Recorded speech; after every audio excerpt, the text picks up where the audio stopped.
नमस्कार, city post live में आपका स्वागत है। मैं हूं श्रीकांत प्रत्युष। आज आपकी मुलाकात एक ऐसे शख्सियत से करा रहे हैं जो किसी परिचय के मोहताज नहीं है और हमेशा चर्चा में रहते हैं। अभी बिहार में चुनाव का समय है और सबसे ज़्यादा चर्चा में चिराग पासवान जी है। आपका सिटी पोस्ट में स्वागत है चिराग जी। Thank you. अभी चुनाव का माहौल है, आप पूरे बिहार में घूम रहे हैं और भीम संवाद समागम कर रहे हैं। इसका क्या मकसद है? देखिए, मकसद बस यही है कि मैं जिस गठबंधन का हिस्सा हूं उस गठबंधन को कैसे ज़्यादा से ज़्यादा लाभ मिले, इस सोच के साथ मैं अपने संगठन को अपनी पार्टी के माध्यम से, अपने कार्यकर्ताओं के माध्यम से जितना ज़्यादा अपनी पार्टी का, अपने शुभचिंतकों का, ऐसे लोगों का जो लोक जनशक्ति पार्टी रामविलास में मेरे नेता आदरणीय रामविलास पासवान जी के विचारों पर विश्वास रखते हैं, जो बिहार फर्स्ट, बिहारी फर्स्ट को धरातल पर उतरता हुआ देखना चाहते हैं, उन लोगों को इस कार्यक्रम के माध्यम से जितना ज़्यादा एकजुट किया जा सके, उस सोच के साथ हम लोगों ने इन कार्यक्रमों की शुरुआत की। इसकी मैंने औपचारिक घोषणा की विधिवत तरीके से मैं विधानसभा चुनाव प्रचार में उतर गया हूं। जब हम लोगों ने शाहबाद के इलाके में आरा में जब हम लोगों ने 8 जून को कार्यक्रम किया था तो वहां से हम लोगों ने इसकी शुरुआत की थी। और उसका पहला कार्यक्रम जो हम लोगों ने आरा में किया था, उसके पीछे की सोच ही यही थी कि अगल बगल के जितने जिले हैं बिहार को हम लोग अलग अलग संभाग में बांटकर 5-6 जिलों का समूह बनाकर वहाँ पे हम लोग बड़ी बड़ी सभाएं कर रहे हैं। जिसका पहला हम लोगों ने आरा में किया, दूसरा हम लोगों ने जिसका आप जिक्र कर रहे हैं राजगीर में, नालंदा के राजगीर में हम लोगों ने कार्यक्रम किया। अभी 6 तारीख को हम लोग छपरा में करने जा रहे हैं, इसके बाद मुंगेर में होगा, उसके बाद गया जी में होगा। तो हर 10 दिन, 12 दिन, 15 दिन के बाद हम लोग का प्रयास ये है कि पार्टी के द्वारा ऐसे कार्यक्रम आयोजित किए जा सके जिसमें बिहार फर्स्ट, बिहारी फर्स्ट के लोगों को और एकजुट किया जा सके, जिसका लाभ अंतोगत्वा गठबंधन को ही होगा। लेकिन ये भी माना जा रहा है कि पूरे देश में, बिहार में ही नहीं, एक दलित नेता की कमी है। जैसे पासवान जी की तरह कोई दलित नेता आज भारत में नहीं है और उसकी जगह आप लेना चाहते हैं। आप केवल पासवान के नेता नहीं बल्कि दलितों के बड़े नेता बनना चाहते हैं, उसी की तैयारी मानी जा रही है। देखिए, मैं 21वीं सदी का पढ़ा लिखा युवा हूँ भैया, और आप जानते हैं मुझे कि मेरी सोच जात पात धर्म मजहब से उठकर हमेशा रही है।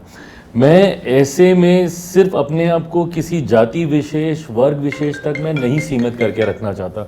मेरी सोच बिहार को फर्स्ट बनाने की है, बिहारियों को फर्स्ट बनाने की है, और ये तभी संभव है जब जात पात धर्म मजहब से उठकर हम लोग हर उस गरीब बिहारी को मुख्य धारा के साथ जोड़ेंगे जो संभवतः अभी तक नहीं जुड़ पाया है।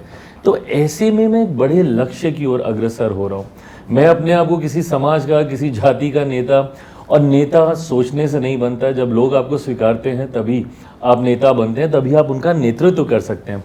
जैसा मैंने कहा कि मैं जात पात में विश्वास नहीं रखता। बिहार में कई ऐसे दल हैं जो कि जातीयता, सांप्रदायिकता पे अपनी राजनीति को आधारित करते हैं। राजद जैसे दल जो कि MY समीकरण, जिसमें M पूरी तरीके से सांप्रदायिक है और Y पूरी तरीके से जातीयता पे आधारित है। बट वहीं मेरा MY समीकरण है जिसमें M से महिलाएं हैं और Y से युवा है। उस सोच के साथ मैं आगे बढ़ रहा हूँ। 2024 का अगर मेरा लोकसभा का चुनाव भी आप देखिएगा तो मैंने अपने MY समीकरण को धरातल पर उतारा, जहां मात्र 5 सीटें मुझे मिली थी, बट उन 5 में से 4 युवा हैं और 2 महिलाएं हैं। तो मैंने अपने MY समीकरण को साधा। तो ऐसे में मैं किसी जाति, किसी समाज का मैं नेता बनने की सोच के साथ नहीं, बस बिहार को फर्स्ट और बिहारियों को फर्स्ट बना सकूं, उस सोच के साथ आगे बढ़। लेकिन हर दल की नज़र है ना भाई, अति पिछड़ा वोट बैंक है, दलित वोट बैंक है, तो सबकी नज़र है और आप माने जाते हैं दलितों के बड़े नेता और युवा भी हैं। आपको तो सब लोग स्वीकार करते हैं, हर मजहब, हर जाति, समाज के लोग, मैं मानता हूं। और आपको तो बिहार के मुख्यमंत्री के रूप में भी लोग देखते हैं। आपने कहा भी कि बिहार मुझे बुला रहा है, बिहार में बड़ी जिम्मेवारी निभाना चाहता हूं। तो क्या बिहार में चुनाव इस बार लड़ने की तैयारी है विधानसभा की? मेरी इच्छा ज़रूर है, मैं चाहता मैं ज़रूर हूँ कि मैं बिहार विधानसभा का मैं चुनाव लड़ूं, और ये इच्छा मैंने पार्टी के समक्ष मैंने रखी भी है। अंतिम फैसला इस पे पार्टी को लेना है। जब मैं ये कहता हूँ तो छूटते ही प्रश्न आता है कि भैया पार्टी तो आप ही पार्टी के राष्ट्रीय अध्यक्ष हैं, सारे फैसले आप ही को लेने हैं, आप अगर कोई फैसला लीजिएगा तो कोई मना थोड़ी करेगा। मैं बिल्कुल इस बात से भी मैं सहमत हूँ। पर मैं जब ये कहता हूं कि पार्टी को फैसला लेना है, मेरे कहने का तात्पर्य ये है कि पार्टी को अभी इस पे अध्ययन मंथन करना है कि क्या मेरे चुनाव लड़ने से पार्टी को फायदा है, गठबंधन को फायदा है। कई बार ऐसा भी देखा गया है कि जब कोई नेता अपने चुनाव लड़ने की सोच रखता है तो पूरा समय वो अपने चुनाव में ही बिता देता है, उसके पास वो मौका ही नहीं मिलता ज़्यादा कि दूसरी सीटों पे जाए, दूसरे प्रत्याशियों के लिए प्रचार करे। तो क्या मैं ऐसी परिस्थिति में तो नहीं फंस जाऊंगा, बट कई बार हम लोगों ने देखा है, भाजपा ने ही कई बार किया कि अपने सांसदों को विधानसभा के चुनाव में उतारा है, केंद्रीय मंत्रियों को विधानसभा के चुनाव में उतारा है। तो मेरी इच्छा ज़रूर है, मेरी सोच ज़रूर है, पर अब अंतोगत्वा ये पार्टी को इस पे अंतिम फैसला लेना है। पार्टी के केंद्रीय संसदीय बोर्ड को जब एक बार राज्य इकाई इस पे सर्वे करा के, मंथन करा के अपनी फाइनल रिपोर्ट केंद्र के पास भेजेगी, तो उसके बाद हम लोग इस पे अंतिम फैसला लेंगे। नीतीश कुमार जी ने भी पूछा था आपसे कि चिराग जी आप तो केंद्र में मंत्री हैं, सांसद हैं, क्यों बिहार का चुनाव लड़ना चाहते हैं? नहीं, ऐसा नहीं कि क्यों बिहार का चुनाव लड़ना चाहते हैं। मेरी उनसे प्रधानमंत्री जी के मंच पे पिछली बार जब मुलाकात हुई थी, तो उस वक्त उनके अंदर ये जिज्ञासा जरूर थी, वो जानना जरूर चाहते थे, क्योंकि मीडिया के माध्यम से ही ये सारी जानकारी सामने आ रही थी। तो वो इस पे स्पष्टता चाहते थे कि क्या मैं कोई ऐसी सोच रख रहा हूँ या ये सिर्फ मीडिया में सुगबुगाहटें चल रही हैं। और देखिए, मेरी भी जिम्मेदारी बनती है, मैं गठबंधन का हिस्सा हूँ। अगर कल को मैं अगर कोई ऐसा फैसला लेता हूँ जहाँ पे मैं केंद्र छोड़कर बिहार अगर मैं आता हूँ, तो ऐसे में मेरी नैतिक जिम्मेदारी भी बनती है कि इसकी जानकारी सबसे पहले मैं गठबंधन के साथियों को दूँ। जैसे ही पार्टी इसको तय करेगी तो मुख्यमंत्री जी के संज्ञान में ये होना चाहिए, प्रधानमंत्री जी के संज्ञान में ये विषय होना चाहिए। उनकी सहमति से ही इस फैसले पे आगे बढ़ना गठबंधन के तहत उचित रहेगा। तो मैं अपनी उस नैतिक जिम्मेदारी को भी समझता हूँ। तो जब भी ऐसा अंतिम फैसला होगा, मुख्यमंत्री जी ने पूछा ज़रूर, उस वक्त इस पर कोई स्पष्टता नहीं थी तो मैं उन्हें ज़्यादा कुछ कह नहीं पाया, पर जब भी ऐसा फैसला होगा उन्हें बताऊंगा। जिज्ञासा से ज्यादा डर है एनडीए में कि चिराग पासवान आएंगे तो सीएम की कुर्सी पर दावा ठोक देंगे। नहीं प्रभु, क्या बात कर रहे हैं।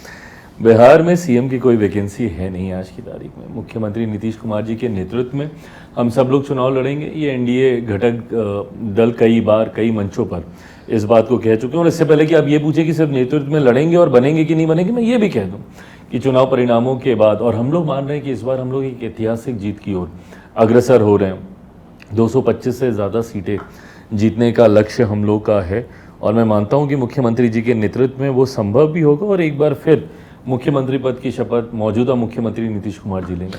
विपक्ष मुख्यमंत्री के चेहरे को ही मुद्दा बना रहा है, कह रहा है कि भाई बुजुर्ग हो गए हैं, मानसिक रूप से स्वस्थ नहीं हैं, कोई और सरकार चला रहा है, और दूसरी तरफ युवा नेता हैं तेजस्वी यादव, तो फर्क नहीं पड़ेगा। चिराग प्रशांत किशोर हैं, वो भी मुद्दा बना रहे हैं मुख्यमंत्री की सेहत को। भैया देखिए, मुझे लगता है कि जब आपके पास कोई मुद्दे बचते नहीं है ना, तब आप ऐसे व्यक्तिगत आरोप प्रत्यारोप पे जाते हैं, और मैं कतई व्यक्तिगत टिप्पणियों का मैं पक्षधर नहीं रहा हूँ। आप नीतियों पे आप घेरिए सामने वाले को, आप बोलिए कि भाई ये गलत हुआ या ये नहीं हुआ या ये होना चाहिए था। और आज जिन लोगों को यकायक बिहार को लेकर इतनी चिंताएं जागी हैं, मैं राष्ट्रीय जनता दल और उनके नेताओं की मैं बात कर रहा हूँ। एक लंबे समय तक बिहार आपके पास था, और आज अगर बिहार के ये हालात हुए हैं तो इसके जिम्मेदार कहीं ना कहीं प्रत्यक्ष रूप से आप ही इसके जिम्मेदार हैं। आज की तारीख में जब हम लोग जंगल राज की बात करते हैं, तो कई हम लोगों के जो आलोचक हैं तो वो बोलते हैं कि भैया कब तक आप लोग 20-25 साल पुरानी बातों पर ही आप लोग राजनीति करते रहिएगा, अपना बताइए 20 साल में आप लोगों ने क्या किया। पर ये जानना आज की तारीख के युवा को ज़रूरी है, जिसने उस 90 के दशक को नहीं देखा। पहली बार का वोटर जो इस बार पहली बार वोट डालने जाएगा, जो 2005 के बाद जिसका जन्म हुआ होगा, उसको नहीं पता कि 90 का दशक कैसा है।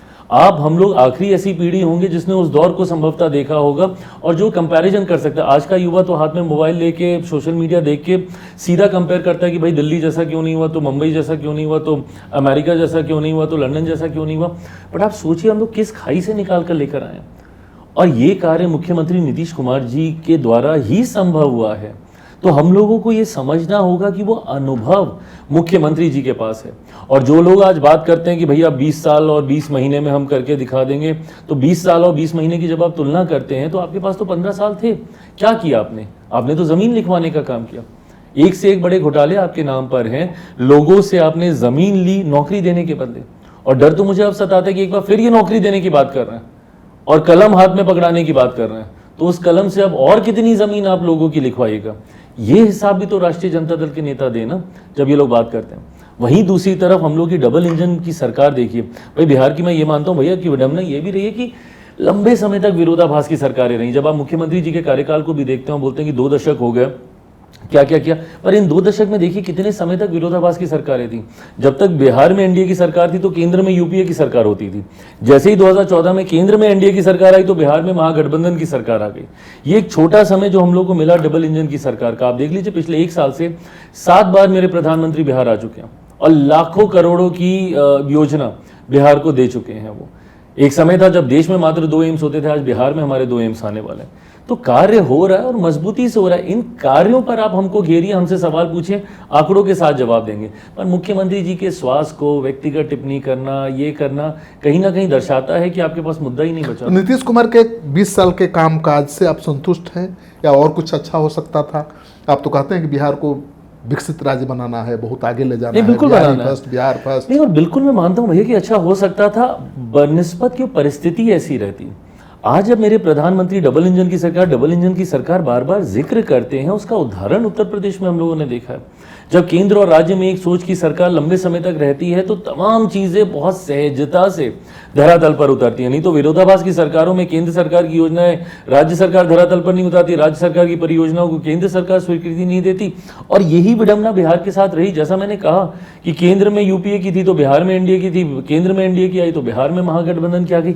ये जो छोटा पैच हम लोग को मिला, जहाँ पे केंद्र में प्रधानमंत्री जी हैं, बिहार में मुख्यमंत्री जी हैं, दोनों के बीच में एक खूबसूरत तालमेल है, वो सहजता दोनों की बॉडी लैंग्वेज में देखने को मिलती है। और यही कारण है कि एक के बाद एक बड़ी परियोजनाएं बिहार में अब आने लगी हैं। और इस व्यवस्था को आने वाले लंबे समय तक हम लोगों को बनाए रखना होगा अगर हम लोग विकसित बिहार की सोच रखते हैं। प्रशांत किशोर तो यही मुद्दा उठा रहे हैं कि मोदी जी को वोट चाहिए बिहार से, सब कुछ बिहार से चाहिए और फैक्ट्री लगवाएंगे गुजरात में, बुलेट ट्रेन चलाएंगे गुजरात में। प्रशांत जी मेरे अच्छे मित्र हैं और उनकी राजनीतिक सोच की मैं कदर करता हूं। जिस तरीके से वो कार्य कर रहे हैं, मैं हर उस नेता का सम्मान करता हूं जो जात पात धर्म मजहब से उठकर बिहार में सिर्फ विकास का जिक्र करे। और अगर वो ये चर्चा भी कर रहे हैं तो मैं इस बात से भी खुश हूं, क्योंकि कितने लोग हैं जो विकास को नैरेटिव बनाते हैं। बिहार में ये नैरेटिव बनाया ही नहीं जाता। बिहार में वक्त को नैरेटिव बना दिया जाएगा तो बिहार में मेरे मुख्यमंत्री के स्वास्थ्य को नैरेटिव बना दिया जाएगा तो यहाँ पे इलेक्शन कमीशन क्यों इस तरीके की कार्रवाई कर रहा है, वोटर लिस्ट क्यों तैयार कर रहा है, उसको मुद्दा बना दिया जाएगा। नैरेटिव तो चेंज हो गया है प्रशांत किशोर के आने के बाद। हाँ, तो हर वो व्यक्ति जो ये नैरेटिव देता है विकास का, मैं स्वागत करता हूं। जरूर आप इससे हम पे सवाल कीजिए, हम आपके तमाम सवालों का हम जवाब देंगे। पर मैं इतना मानता हूं कि पिछले कुछ समय से, चुनाव से ठीक पूर्व, जिस तरीके से मुख्यमंत्री नीतीश कुमार जी लोकसभा चुनाव से पहले गठबंधन का हिस्सा बने, तब से लेकर अभी तक जिस तीव्र गति से बिहार में विकास के कार्यों को धरातल पर उतारा जा रहा है, ये इससे पूर्व कभी नहीं हुआ था। फैक्ट्री, उद्योग धंधों का बहुत विकास तो नहीं हुआ। चिराग जी, आप तो संतुष्ट नहीं होंगे। नहीं, बिल्कुल हो रहा है। देखिए धीरे धीरे उस व्यवस्था को आपको तैयार करना कितना धीरे धीरे 20 साल हो गया। मैं अगर उद्योग की मैं बात करूं, मैं तो खुद अपने मंत्रालय से मैं ये कार्य करवा रहा हूँ। पीछे हम लोगों ने इन्वेस्टर समिट यहाँ पे रखा था, लगभग हम लोग 2,500 करोड़ की निवेश हम लोगों ने धरातल पर हम लोगों ने उतारने का कार्य किया। 4,500 से ज़्यादा नौकरियां मैंने अपने विभाग के माध्यम से देने का काम किया। बक्सर में कोको कोला का प्लांट हो या बिहार के हाजीपुर में हमारे निफ्टम खुलने की बात हो, ये तमाम चीज़ें धीरे धीरे हम लोग इसको धरातल पर उतार रहे हैं। और जब मैं धीरे धीरे बोल रहा हूँ, मेरा कतई ये मतलब नहीं है कि ये उतनी ही धीरे होगा जितनी धीरे इससे पहले विरोधाभास की सरकारों में होता था। प्रधानमंत्री जी के सोच वाली सरकार है, मुख्यमंत्री नेतृत्व कर रहे हैं। अब इसके बाद वो गति आपको जरूर दिखेगी। चुनाव से पहले ही काफ़ी कार्य आपको होते हुए, प्रधानमंत्री 7 बार आ चुके हैं, अब फिर आने वाले हैं जल्दी। तो जितने कार्यों को लेकर, जितनी योजनाओं को लेकर वो आ रहे हैं, जल्द आपको वो धरातल पर देखने को सीट शेयरिंग में क्या पेच फंसा है चिराग जी? कोई पेच नहीं फंसा। तो क्यों देर हो रही है? अरे अभी तो समय है भैया। समय कहाँ है अब? अरे प्रभु, अभी अक्टूबर में चुनाव होना है।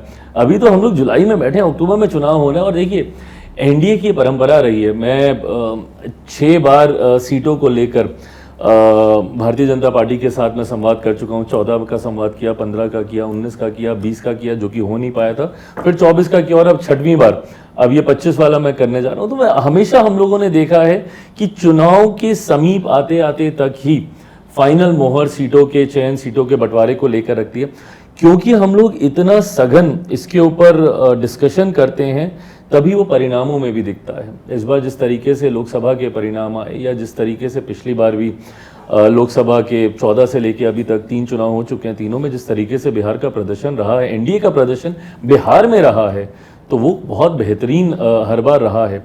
तो ऐसे में चुनाव समीप आते आते तक बहुत सहजता से विपक्ष ये भ्रम जरूर फैलाता है कि बीच में इन लोगों के दरार है तो खिटपिट है तो नहीं होगा, और ये भ्रम हर बार फैलाया गया और हर बार उतनी ही सहजता से आप इतना टाइट कर देते हैं, तल्ख तेवर दिखाते हैं तो लोगों को उम्मीदें जग जाती हैं विपक्ष की भी कि चिराग पासवान इस बार भी खेला करेंगे। आप ही के खेल के कारण आज तेजस्वी यादव कितनी मजबूत पार्टी के नेता बने हुए हैं। हाँ, ये मैं मानूंगा। पिछली बार 2020 में अगर हम अकेले चुनाव नहीं लड़ते और एनडीए अगर अपने मूल स्वरूप में रहता, तो मुझे लगता है कि जो आज इस बात का दम भरते हैं कि हम सबसे बड़ी पार्टी, सबसे ज़्यादा विधायक, फलाना ढिमकाना, तो ये संभव नहीं हो पाता। हमको नहीं लगता कि 2.5 का आंकड़ा भी ये लोग पार कर पाते। अभी भी उम्मीद वही पाले हुए हैं कि चिराग जी एनडीए का साथ छोड़ेंगे और फिर मेरी लॉटरी लगेगी। इस बार उनका ये सपना कतई पूरा नहीं होगा। देखिए, मेरा समर्पण मेरे प्रधानमंत्री के प्रति तो अटूट है ही।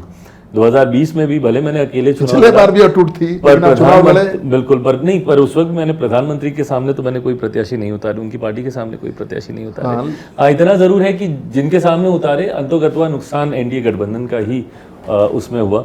पर इस बार पुनः हम लोग एक मजबूत स्वरूप में एनडीए है, और ये 5 दलों का जो गठबंधन है भैया, मैं मानता हूँ कि बहुत विनिंग कॉम्बिनेशन है। उपचुनाव में ही आप देख लीजिए, अब बेलागंज जैसी सीट हम लोग जीत रहे हैं जो 3.5 दशक से हम लोग नहीं जीते, तरारी की सीट हम लोग जीत गए, तो अपने में ये विनिंग कॉम्बिनेशन है। इसीलिए मैं मानता हूँ कि 225 से ज्यादा सीटें हम लोग जीतेंगे। कितनी सीटों पर आपकी पार्टी लड़ेगी? अगर देखा जाए सीट शेयरिंग का, लोकसभा का चुनाव का रिजल्ट, तो सबसे बढ़िया स्ट्राइक रेट आपका है, 100% है। और नीतीश कुमार की पार्टी 100 सीट पर भी लड़ती है, बीजेपी भी 100 सीट पर लड़ती है, उस हिसाब से आपकी तो 40-50 सीटें हो जाती है। हमको कतई आप चने के झाड़ पर ना चढ़ाएं। कितनी सीटों की मांग है? भैया, हम गठबंधन धर्म की मर्यादा को तोड़ेंगे अगर हम कोई भी संख्या का जिक्र सार्वजनिक मंच पे पहले और गठबंधन के भीतर बाद में करें। ये तमाम बातें गठबंधन के भीतर चर्चा का विषय हैं। हमको लगता है एक बार गठबंधन में चर्चा हो जाए सीटों की संख्या, सीटों के चयन को लेकर, इतना हम जरूर मानते हैं कि गठबंधन, और ये सबके हित में ही है, और गठबंधन यही फैसला लेता भी और लेगा भी, हर किसी को उसकी स्ट्रेंथ के अनुसार, उनकी ताकत के अनुसार, उनकी क्षमता के अनुसार सीटों का बंटवारा किया जाएगा, मैं ये मानता हूँ। अंतोगत्वा एनडीए का स्ट्राइक रेट भी बहुत बेहतरीन रहे, इस लक्ष्य के साथ हम लोग आगे बढ़ेंगे। मैं स्वयं ही कोई ऐसी सीट नहीं लूंगा जहाँ पे मुझे लगे कि मैं कमज़ोर हूँ या मेरे प्रत्याशी उतने दमदार नहीं है, मैं खुद ही वो सीटें नहीं लूंगा। मेरी खुद की भी दावेदारी सिर्फ उन्हीं सीटों पर होगी, क्योंकि लोकसभा में जैसा आपने जिक्र किया मेरा 100% स्ट्राइक रेट था। विधानसभा में मैं पुनः चाहूंगा कि मेरा 100% स्ट्राइक रेट हो। इस बार विधानसभा चुनाव में भी सीटों की अदला बदली होनी है बीजेपी जेडीयू के बीच, और ऐसे में तो आप भी मांगेंगे अपने प्रदेश अध्यक्ष के लिए गोविंदगंज की सीट, चाहे और भी लोगों के लिए, तो अदला बदली की संभावना है सीटों की? बिल्कुल संभावना है। और देखिए, जब आप गठबंधन में होते हैं तो ये बेसिक एडजस्टमेंट्स आपको करने ही होंगे। अगर आप अपने पार्टी के वरिष्ठ नेता, जिन्होंने दिन रात पार्टी को विपरीत परिस्थितियों में संभाला, संजोने का काम किया, अगर उनकी सीटों पे ही अगर आप दावेदारी नहीं कीजिएगा या उनकी सीटें ही गठबंधन में अगर आपको नहीं दी जाएंगी, तो फिर गठबंधन के उस सहज स्वरूप का ये मायने ही नहीं है ना। और मैं मानता हूँ कि ऐसी परिस्थिति आज तक तो कभी आई नहीं, आगे भी भविष्य में नहीं आएगी, और मुझे लगता है बहुत सहजता से ये सारी चीज़ें, ये सारे विषय रिजॉल्व हो जाएंगे। तो आप कब बिहार को विकसित बनाएंगे, कब बिहार की कमान अपने हाथ में लेंगे? जैसा मैंने कहा, फिलहाल कोई वैकेंसी है नहीं अभी नहीं, और तैयारी तो अभी से चलेगी ना, वो शुरू कर दी है आपने। भैया देखिए, मैं जिस परिवार से आता हूँ और आप भी मेरे परिवार को अच्छे से जानते हैं, कतई मेरे मन में ये लालसा किसी पद या पोजीशन पे जाने की कतई नहीं रही। मैंने अपने पिता को हमेशा देखा, एक ऐसे परिवार से आता हूँ जहाँ पे बचपन से सुनता ही आया हूँ कि मंत्री का बेटा, मंत्री का बेटा। तो इन सारी चीज़ों की लालसा नहीं है, बिहार को विकसित राज्य बनाना, और मुझे पता है कि मेरे पास वो विजन है। आज आप मुझसे बिहार की किसी भी समस्या का जिक्र कीजिए, वो बाढ़ सुखाड़ की हो, वो किसानों की हो, वो यहाँ के इंफ्रास्ट्रक्चर की हो, वो रेवेन्यू जनरेशन की हो, प्रति व्यक्ति आय को बढ़ाने को लेकर हो, एजुकेशनल हब बनाने को लेकर हो, इंडस्ट्रियल हब बनाने को लेकर हो, आप मुझसे सवाल कीजिए, समस्या दीजिए, और मेरे पास उसका समाधान है, क्योंकि मैंने सालों उसके ऊपर अध्ययन किया है। बिहार फर्स्ट, बिहारी फर्स्ट को सबसे बड़ा सवाल तो यही है कि पलायन को कैसे रोकेंगे और रोजगार कैसे देंगे, ये बता दीजिए। भाई, पलायन को रोकने के लिए सबसे पहले वो इंफ्रास्ट्रक्चर जो अब धीरे धीरे अब तैयार हो रहा है। आज अगर हम लोग से पलायन को रोकने की नहीं है, मैं तो बल्कि रिवर्स माइग्रेशन की बात कर रहा हूँ कि जो लोग दूसरे राज्यों में गए हुए हैं वो कैसे वापस आए। और इसको ना सिर्फ गठबंधन के स्तर पर, बल्कि मैं व्यक्तिगत मेरी क्षमताओं में भी मैं कर रहा हूँ। कल मेरे नेता, मेरे पिता आदरणीय रामविलास पासवान जी की जयंती है। बीटो का एक कार्यक्रम हम लोग ऑर्गेनाइज कर रहे हैं। मैं 1 मिनट लेके आपको बीटो बताऊंगा क्या है। मैंने अक्टूबर 2023 में बीटो की शुरुआत की थी, बिहार इंटरनेशनल ट्रेड ऑर्गेनाइजेशन, जिसके माध्यम से ऐसे बिहारी डायस्पोरा के लोग जो कि विदेशों में रह रहे हैं और वो अपने राज्य के लिए कुछ करना चाहते हैं, उनको एक मंच पर लाकर उनके योगदान के माध्यम से हम लोग बिहार में विकास के कार्यों को गति देने का प्रयास कर रहे हैं। ये मेरी उस क्षमता से पूरी तरीके से अलग है जिस सरकार का मैं हिस्सा हूं, उसके माध्यम से तो हम लोग कर ही रहे हैं, बट पर्सनल कैपेसिटी में भी हम लोग इन चीज़ों को कर रहे हैं। अभी कल मैं इस बात की घोषणा भी करूंगा कि लछवाड़ में पहला बीटो के माध्यम से एक यूनिवर्सिटी हम लोग खोलने जा रहे हैं। उसके शिलान्यास की घोषणा कल मैं मेरे नेता के जयंती दिवस कार्यक्रम के दौरान मैं करूंगा। तो मैं जो सवाल आपने पूछा था कि कैसे होगा, उसके लिए वो इंफ्रास्ट्रक्चर बिहार में तैयार करना होगा, आपको रोजगार के अवसर बिहार में तैयार करने होंगे ताकि वो रिटेन कैपेसिटी आपके पास हो, जो लोग बिहार से बाहर जाते हैं वो यहीं पे रुकें। आज की तारीख में मुझे तकलीफ होती है भैया इस बात को सुनकर कि जैसे ही कोई परिवार थोड़ा सा भी सक्षम होता है वो अपने बेटा और बेटी को पढ़ने के लिए बाहर भेजता है। वो बच्चा बच्ची बाहर जाता है, वहीं पढ़ता है, वहीं नौकरी करता है, वहीं घर खरीदता है, वहीं शादी करता है, वहीं बच्चे पैदा करता है और फिर उसी राज्य का होकर रह जाता है और अपने राज्य में प्रवासी कहलाता है। आज भी मेरे बच्चों को कोटा जाना पड़ता है पढ़ाई के लिए। कोटा में पढ़ने वाला बिहारी, पढ़ाने वाला बिहारी, अधिकांश शैक्षिक संस्थानों के मालिक बिहारी पर व्यवस्था राजस्थानी। ये सारी चीज़ें हम लोग को बिहार में तैयार करनी होंगी, जिसपे कार्य शुरू है। धीरे धीरे अगर आप देखिएगा मेडिकल फैसिलिटीज़ हों, एजुकेशनल इंस्टीट्यूशंस की बात हो, अब वो विस्तार बिहार में देखने को मिल रहा है। मैं मानता हूं इट्स मैटर ऑफ टाइम, कुछ वर्षों की बात है। धीरे धीरे धीरे हम लोग उस स्तर पर आ जाएंगे जहां पे बिहार से लोग जाएंगे नहीं, बल्कि बिहार में लोग आएंगे, बिहार में आकर कार्य करेंगे, शिक्षा हासिल करेंगे। तेजस्वी यादव माई बहन समान योजना की घोषणा कर चुके हैं। माई बहन समान योजना को लेकर के कांग्रेस और आरजेडी में भी बहुत खींचतान है।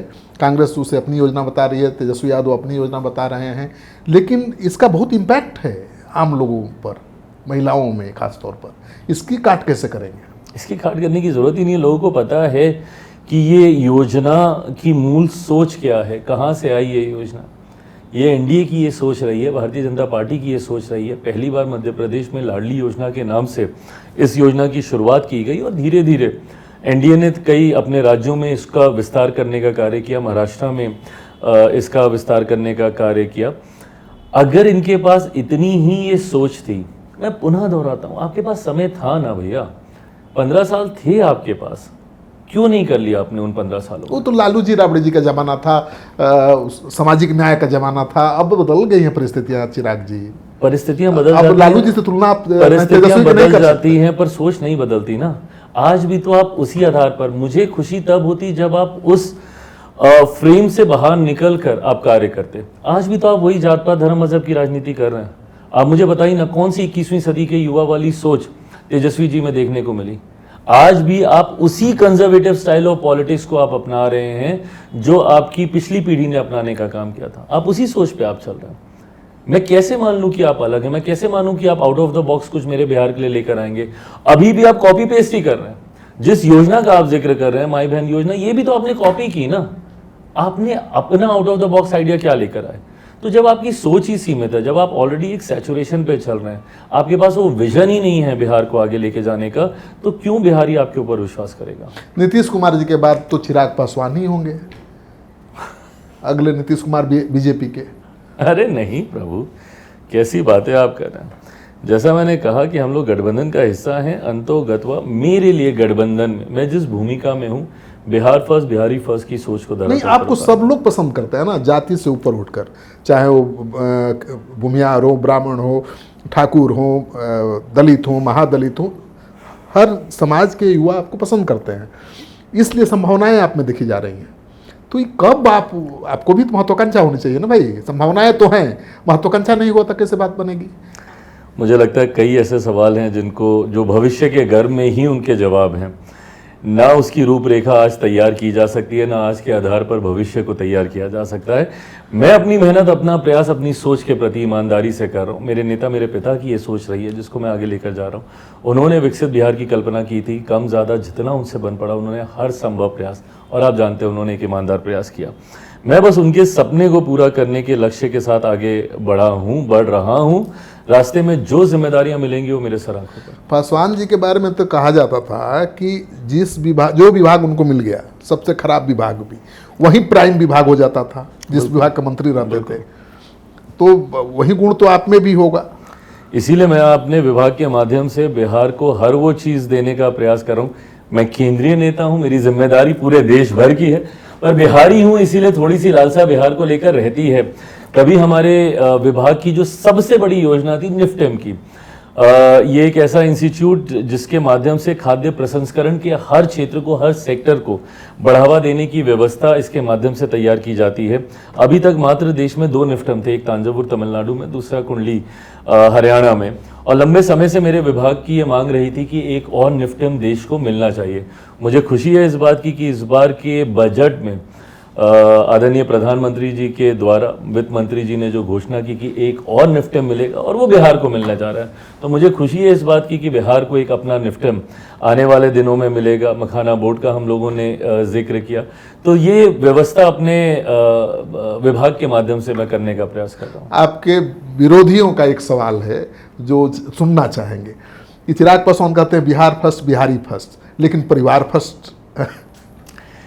देखिए, मैं मानता हूं कि अंतोगत्वा आपकी काबिलियत ही आपको आगे लेकर जाती है। मैं हमेशा इस बात का मैं पक्षधर रहा हूं कि सिर्फ आप किसी एक परिवार से आए, किसी एक बड़े व्यक्तित्व के सुपुत्र या सुपुत्री होना आपकी काबिलियत नहीं हो सकती, आपका सौभाग्य हो सकता है। सौभाग्य से आपको मौका मिल सकता है, बट काबिलियत ही आपको आगे लेकर जाएगी, और वहाँ पे बनाए रखने के लिए काबिलियत का होना बहुत ज़रूरी है। तो ऐसे में मैं मानता हूँ कि अगर किसी में काबिलियत होगी उसको आप रोक भी नहीं सकेंगे, और अगर नहीं होंगी तो लाख आप उसको धकेलिए, वो वहाँ तक नहीं पहुँच पाएगा। तो अंतोगत्वा मेरे लिए तो मेरी पार्टी भी पूरा परिवार ही है, पर कुछ लोग जब मेरे ऊपर ये ताना देते हैं कि परिवार परिवार परिवार, लुक हुज टॉकिंग, कौन लोग ये बात कर रहे हैं, एक बार अगर वो अपने गिरेबान में झांक के देख लें। वो भी परिवारवाद में ही फंसे हुए हैं, माया में। बिल्कुल।